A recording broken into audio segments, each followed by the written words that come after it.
disse a José Nilton, nosso projeto é um fogão solar. O fogão solar funciona desse jeito.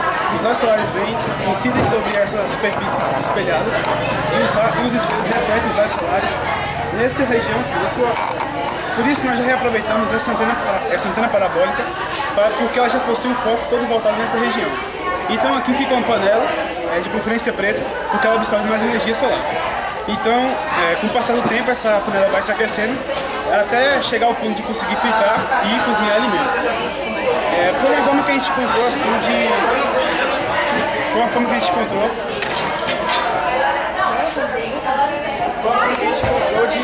uma alternativa que a gente encontrou para substituir o fogão a gás na sua ausência, porque é uma forma que não polui o meio ambiente e ao mesmo tempo também proporciona o preparo de alimentos de forma ecológica. O fogão solar ele pode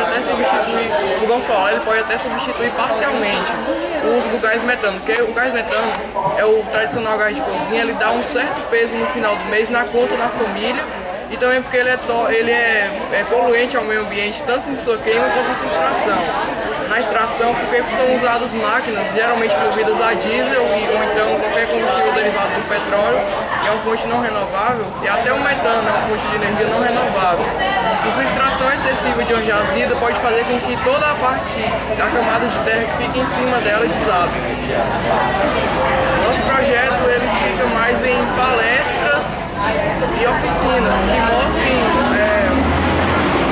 mostrem o uso do fogão solar, suas vantagens, e oficinas para ensinar a confecção dele para a população se tornar mais acessível.